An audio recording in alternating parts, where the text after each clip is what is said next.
जो हैं वो इसके लिए एलिजिबल होंगे सुप्रीम कोर्ट चीफ जस्टिस के लिए, मीनिंग देयर बाय कि वो बंदा उन तीनों में से जो कि कमिटमेंट करेगा इन एडवांस उस हुकूमत के साथ या जो भी अपने आप को समझते हैं ताकतवर हल्के उनके साथ, तो वो सिर्फ हकदार होगा चीफ जस्टिस बनने के लिए। यानी उससे भी वो इदारा बनाना चाहते हैं जिसमें 1 और 2 और 3 4 को छोड़ के 5वें और 6ठे नंबर को ऊपर लाया गया और उनको मनपसंद ओहदे पे बिठाया गया। और वो अलग बात है कि वो मकरू व मकरल्लाहु वल्लाहु खैरुल माकिरीन, फिर उसी 5वें 6ठे ने उनको डसा है। जनाब स्पीकर, इसके साथ उस फेडरल कॉन्स्टिट्यूशनल कोर्ट के हवाले से जो उसका पहला चीफ जस्टिस होगा, वो बदकिस्मती से जिसने सुप्रीम कोर्ट और हाई कोर्ट में इतना मतलूबा टाइम गुजारा होगा और फिर उसके लिए एज भी सुप्रीम कोर्ट और हाई कोर्ट के बरअक्स 68 साल रिटायरमेंट की एज रखी गई। उसका मतलब यह जनाब स्पीकर कि सीधा सीधा काजी फाइज ईसा के लिए राह हमवार हो रही है। जनाब स्पीकर, इसके साथ आर्टिकल 178A जो कि वही 68 साल रिटायरमेंट का एज जो कि फाइज ईसा साहब 65 के रिटायरमेंट के बाद भी 3 साल गुजार सकते हैं।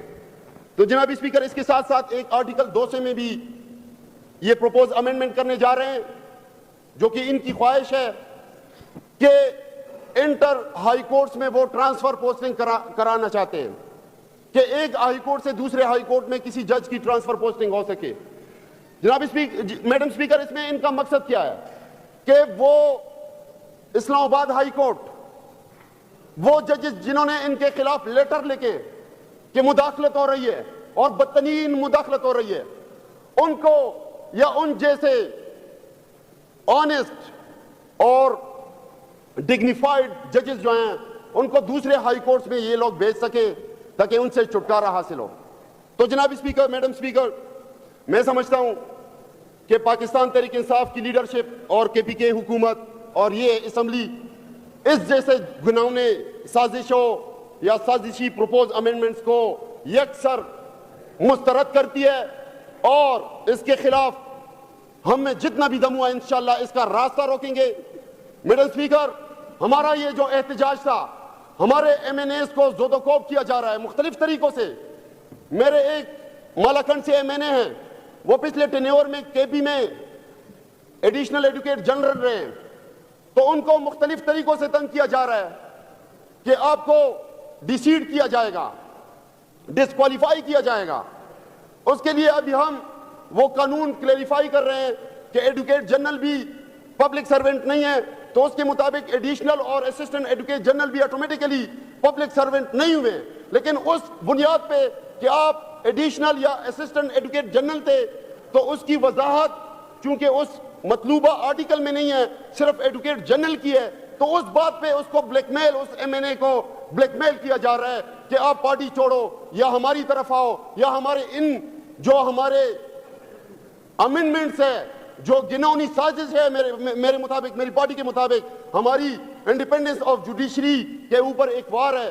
तो मैडम स्पीकर, उनको किसी तरीके से ब्लैकमेल किया जा रहा है। लेकिन अल्हम्दुलिल्लाह पाकिस्तान तहरीक इंसाफ का वर्कर लीडरशिप और सबसे बढ़कर मेरा लीडर, वो इंशाअल्लाह इस मुल्क के लिए, सुपरमेसी ऑफ द कॉन्स्टिट्यूशन के लिए, रूल ऑफ लॉ के लिए कल भी खड़ा था, आज भी खड़ा है और इंशाअल्लाह कल भी खड़ा रहेगा।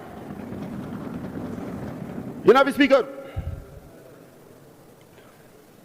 डेवलपमेंट फंड्स की बात की गई अपोजिशन लीडर साहब की तरफ से और ये कहा गया कि पाकिस्तान तहरीक इंसाफ की फेडरल हुकूमत में भी हमें डेवलपमेंट फंड नहीं मिले थे।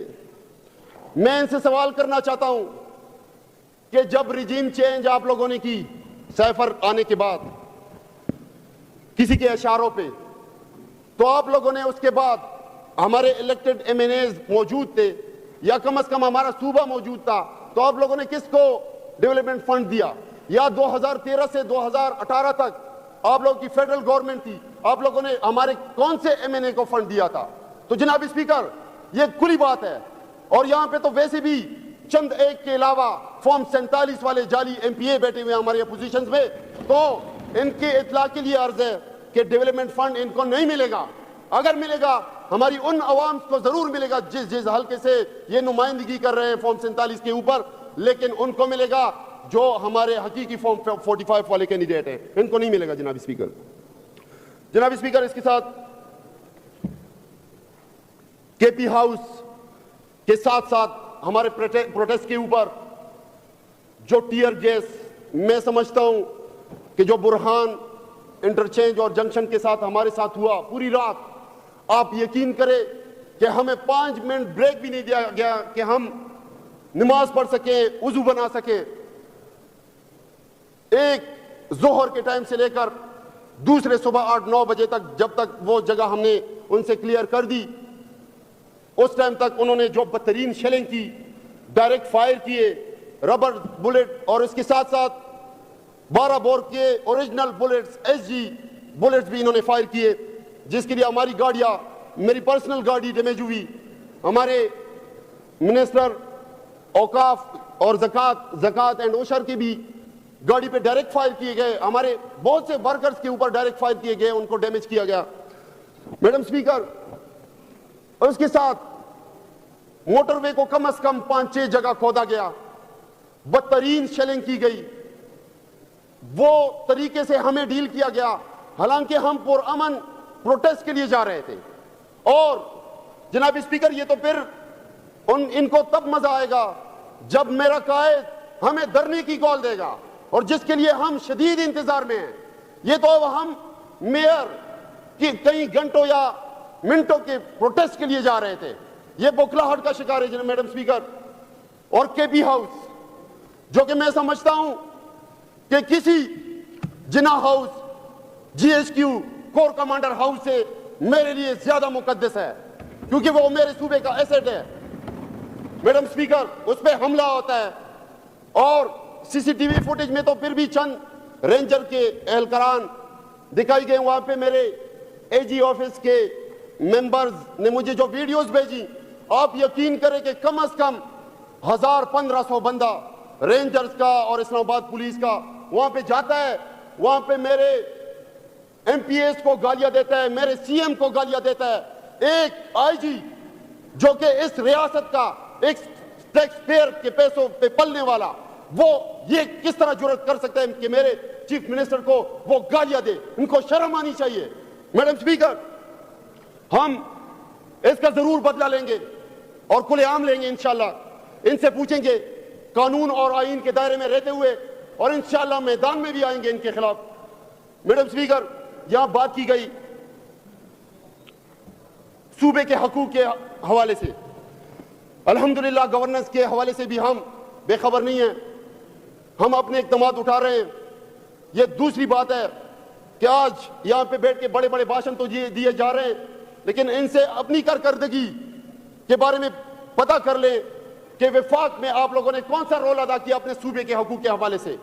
CCI की बात की गई, 90 दिन की बात की गई, उस फोरम को इन्वोक करने की बात की गई, तो अल्हम्दुलिल्लाह हमारे फाइनेंस मिनिस्ट्री की तरफ से 14 लेटर से ज्यादा उनको बार बार रिक्वेस्ट गई है कि आप हमारे साथ इन फोरम्स पे, इन इश्यूज पे बैठें, CCI की मीटिंग कॉल करें, बहुत ज्यादा जरूरी है। हमारे हकूक गज़ब हो रहे हैं।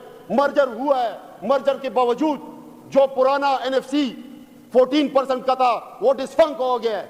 वो मैडम स्पीकर, मर्जर के बाद 19% अभी हमारा शेयर तकरीबन बनता है, लेकिन बदकिस्मती से अभी भी 14% पे वो हमें दे रहे हैं, लेकिन वो भी ना मुकम्मल दे रहे हैं।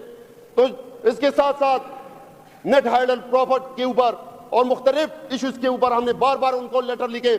हमारे जो ऑयल एंड गैस लिवीज हैं, इसके हवाले से बार बार लिखे गए। लेकिन मैडम स्पीकर, आपको हैरान की होगी, ये जो 90 दिन का कह रहे हैं, ये विफाक की तरफ से CCI की मीटिंग बुलाई जाती है। मैडम स्पीकर, 90 दिन को छोड़े, तकरीबन 7 महीने पूरे हो गए हमारी हुकूमत को, 8वां महीना शुरू होने वाला है, लेकिन ना CCI हुकूमत, उनकी कानों में बिल्कुल जी नहीं रेंग रही।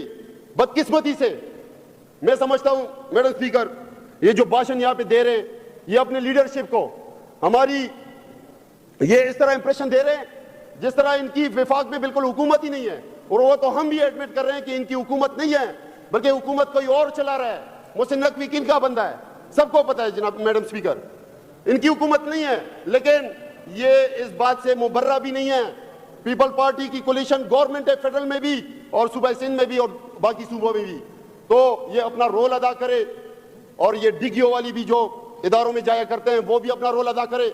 और इसके साथ साथ केपी हाउस में जो इन्होंने किया उसका इंशाल्लाह हम कानूनी हिसाब भी लेंगे। कमेटी ऑलरेडी बन गई है, कमेटी की फंडिंग के ऊपर इंशाल्लाह हम ओपिनियन तलब करेंगे अपने प्रोसिक्यूशन ब्रांच से, और इसके ऊपर इंशाल्लाह उनके ऊपर हम FIR भी लॉन्च करेंगे। और इसके साथ साथ हम और भी फाइट करेंगे जो हमारे हुकूक हैं। अगर ये समझते हैं कि ये इन ऊंचे हथकंडों से हमें दबा लेंगे तो मेरे ख्याल में ये इनकी खाम ख्याली है। इस्लामाबाद मेरा कैपिटल है, पाकिस्तान के किसी कोने में भी मुझे अपने आईन ने, कानून ने इजाज़त दी हुई है कि मैं पीसफुल प्रोटेस्ट कर सकता हूँ अपने हकूक़ के लिए, किसी मजालिम के खिलाफ। इंशाल्लाह मैं अपना हक इनसे हर लेवल पे हम लेंगे, हम प्रोटेस्ट भी करेंगे, बार बार करेंगे। इंशाल्लाह हम अगले हफ्ते भी आएंगे, उससे अगले हफ्ते भी आएंगे, अगर इनमें दम है तो ये रोक करके दिखा दे। मैडम स्पीकर, मैं एक बार फिर आपका शुक्रिया अदा करना चाहता हूँ कि आपने मुझे मौका दिया, और इस दुआ के साथ कि अल्लाह हमारे मुल्क, हमारे वो मुल्क जो कि एक अजीम मकसद के लिए बना, जो कि कलमे के ऊपर बना, जो कि इंडिया से लोग सिर्फ इस ख्वाहिश के ऊपर माइग्रेट करके आए कि ये कलमे के ऊपर जो मुल्क बन रहा है तो उसमें अल्लाह और अल्लाह के रसूल का निज़ाम होगा, उसमें रूल ऑफ लॉ होगा, उसमें मसावात होगा, उसमें बराबरी होगी, उसमें हकूक होंगे, उसमें सुपरमेसी ऑफ द कॉन्स्टिट्यूशन होगी, उसमें हर तरह की खुशहाली होगी। वो इस्लाम का किला बनेगा।